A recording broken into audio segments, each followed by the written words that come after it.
Good afternoon, dear student, and welcome to online class. Dear student, your lesson Oceanic Current is in process. We learn oceanic current, many cold current and many hot current. Now today I am going to teach the topic iceberg. Now see and listen what is iceberg. Where a glacier meets a sea coast chunk of ice, the end of the glacier break off and float in the sea as iceberg.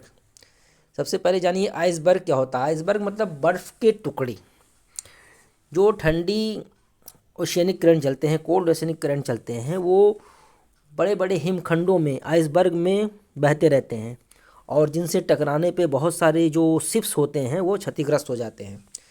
जैसा कि आपने Titanic ships के बारे में सुना होगा, वो भी एक जो घटना थी, वो टाइटैनिक शिप्स आइसबर्ग से टकरा जाती है और वो धीरे धीरे डूब जाता है। उसमें जितने भी पैसेंजर होते हैं, कुछ अपना जान बचा लेते हैं, कुछ कूद जाते हैं समुद्र में, लेकिन मैक्सिमम पैसेंजर मारे जाते हैं। तो आइसबर्ग मीन्स बर्फ़ का टुकड़ा जो समुद्र में तैरते रहते हैं। Second, iceberg are made of fresh water. जैसा कि आपको पता है कि आइसबर्ग फ्रेश वाटर से बने रहते हैं। Third point, in the northern hemisphere most iceberg break off glacier in Greenland. जो नॉर्थ हेमिस्फीयर है आपका, जो उत्तरी गोलार्ध है, वहाँ पे मैक्सिमम आइसबर्ग बनते हैं जो ग्रीनलैंड के एक क्षेत्र में कहलाते हैं।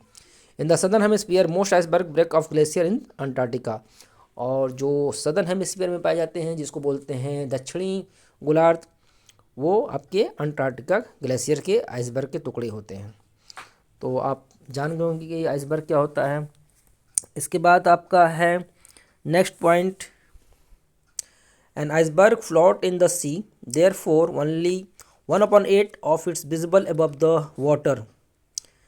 आइसबर्ग जो है पानी में तैरते रहते हैं, उसका 8 भाग जो है डूबा रहता है, 1 भाग दिखाई देता है।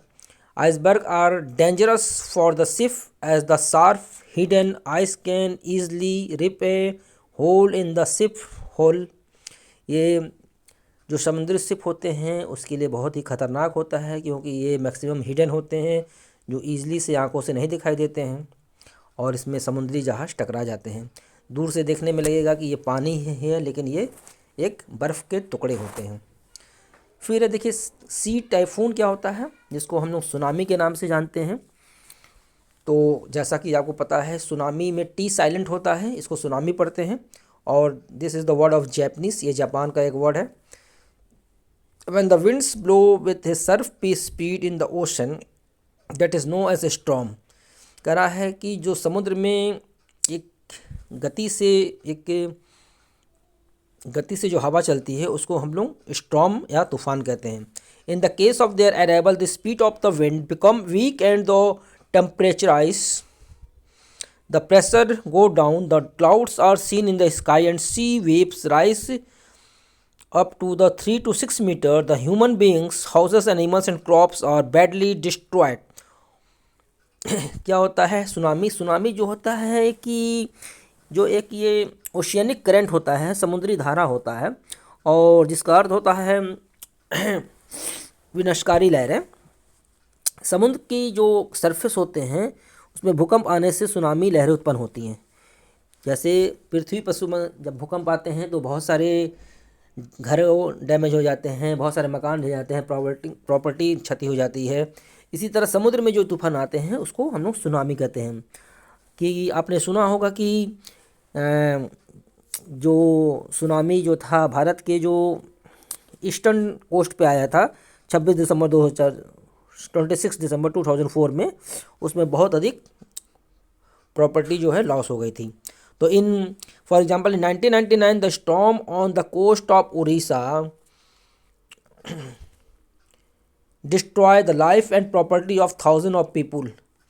आपने जाना होगा कि 1999 में उड़ीसा तट पे स्टॉर्म आया था, तूफान आया था, उसमें बहुत सारे लाइफ ऑफ प्रॉपर्टी क्षति हुई थी। Likewise we suffered huge the life of property of eastern coast region in the 2004 due to the tsunami.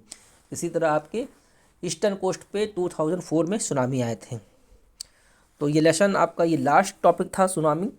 Lesson यहीं पे समाप्त होता है। फिर no more, you know that the 3/4 part of our earth is water in the form of the sea, ocean and river etc. You should know that the water is our seas and the ocean is very salty and can be used the drinking etc. We have only 3% of water on the earth which can be used by human beings. जैसा कि आपको मालूम है कि जो हमारा पृथ्वी है उस पर 3 भाग पे पानी है, 1 भाग पे सरफेस है, और जो मैक्सिमम इसमें समुद्री पानी है जो सैलिनिटी होती है, जो नमक होती है, केवल हमारी पृथ्वी पर फ्रेश वाटर केवल 3% के आसपास पाए जाते हैं. When the water in the form of vapor that is flowing in the river, lakes and etc. that is driven remains still at one place, water on earth is keep on catching from the vapor of liquid state from liquid state in vapor. This is called water cycle. इसके बारे में आप water cycle के बारे में जानते भी होंगे.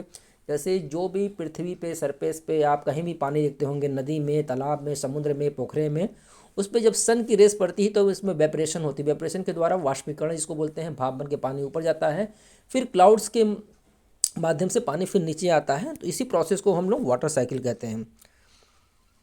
Student should be learn about water harvesting with the help of the there teachers. अपने टीचर के माध्यम से वाटर हार्वेस्टिंग, वाटर संरक्षण कैसे करते हैं उसके बारे में आप लिखिए. फिर उसके बाद पॉइंट टू रिमेंबर है. पहला पॉइंट है Pacific Ocean, Antarctic Ocean, Indian Ocean and the Arctic Ocean are the 4 ocean of the world. Pacific Ocean is the largest ocean. जैसा कि मैं इस जो नो रिमेंबर में है ये सब आपको बुक्स में पढ़ा चुका हूँ. तीसरा पॉइंट है the main sea among the ocean in the Mediterranean Sea, Bering Sea, Okhotsk Sea, seas of Japan, Sea of China, Sea of California, North Sea, Red Sea, Black Sea and Caspian Sea. ये आपके सारे सी हैं. इसको आप अपने fair copy में लिख लीजिएगा, पॉइंट टू रिमेंबर को. फिर न्यू टर्म्स है.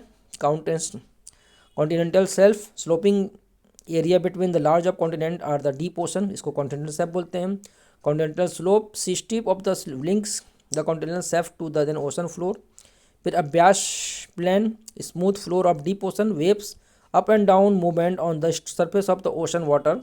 फिर tides, the alternate rise and fall of oceanic water, मतलब पानी के ऊपर उठने और नीचे गिरने को टाइड्स या ज्वार भाटा कहते हैं. तो ये लेसन आपका समाप्त हो गया. इन दोनों पॉइंट्स ऑफ रिमेंबर और न्यूज़ टर्म्स को अपने कॉपी में लिख लीजिएगा. इसके बाद एक्सरसाइज में क्वेश्चन आंसर है. कल मैं आपको क्वेश्चन आंसर भेजूंगा जो उसको भी आप फेयर कॉपी में लिख लीजिएगा. आज के लिए बस इतना. Thank you. Have a nice day.